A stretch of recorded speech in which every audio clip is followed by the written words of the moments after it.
انتهت مباراة المنتخب الجزائري وبوركينا فاسو بفوز المنتخب الجزائري 1-0. المدرب المنتخب الجزائري لعب على جزئيات، خاصة بعد تسجيل الهدف الأول بشكل مبكر من ركلة جزاء. قدر إنه يحجم اللاعب تراوري اللي كان مصدر خطورة بوركينا فاسو كلها معتمد على هذا اللاعب. وكان في الشوط الأول المنتخب الجزائري كان يحاول يبني اللعب من الناحية اليسرى من ناحية عمورة، وكان في شيء من الاستعجال في لعب عمورة، وهذا أثر على المنتخب الجزائري في الشوط الأول. لكن وجود عمورة في الملعب كان من أجل إسناد الدفاع، واللاعب أدى هذا الدور بشكل ممتاز. وكان في بعض المشاكل في نص ملعب المنتخب الجزائري، خاصة في الربط ما بين المدافعين. ناصري ما كان قادر يلعب هذا الدور بشكل جيد، أداؤه البدني عالي لكن أداؤه الفني نوعا ما في الشوط الأول ما كان جيد. لكن المنتخب الجزائري قدر يطلع من الشوط الأول بهدف في الدقائق الأولى، وهذا خلاه يسير الشوط الأول بشكل كامل، يحاول إنه يقلل من رتم المباراة بحيث إنه المنتخب البركنابي ما يصنع خطورة كبيرة. وقدر نور الدين إنه يسيطر على لاعب زي تراري، ولاعب مميز جدا شفناه في البريمير ليج وشفناه مع ليون في الدوري الفرنسي، لاعب متميز وكان هو مصدر خطورة المنتخب البركنابي، والمنتخب الجزائري تعامل معاه بشكل جيد. أما في الشوط الثاني المدرب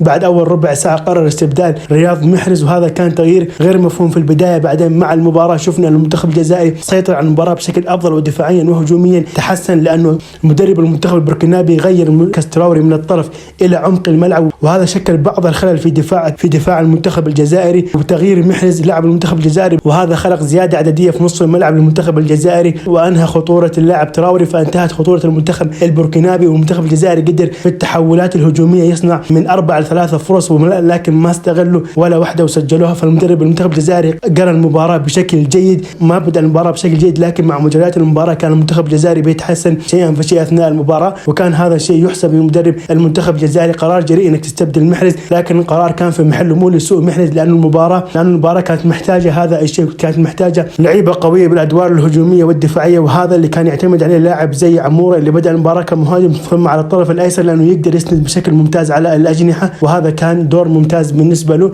المنتخب الجزائري سيطر على المباراة بشكل جيد، وعرف يسيرها في الأوقات اللي هو كان حابب أنه ينزل رتم المباراة. مباراة جيدة للمنتخب الجزائري، مباراة جيدة للمدرب المنتخب الجزائري وقراءته للمنافس، وفوز كان مهم. وعلى الجانب الآخر فاز المنتخب السوداني 1-0، فوز كان مهم وسعادة كان يحتاجها المشجع السوداني في الفترة هذه. المنتخب السوداني في المباراة الجزائرية أدى نصف ساعة ممتازة، وقلنا لو بنى على نصف ساعة هذه يقدر يكون أفضل في المباريات القادمة، لأن الخصوم المتبقين ليسوا كالجزائر. الجزائر يمتلك جودة لاعبين ومدرب عالية جدا. المنتخب السوداني عرف يتعامل في المباراة مع غينيا الاستوائية وفاز 1-0، وألف مبروك للشعب السوداني.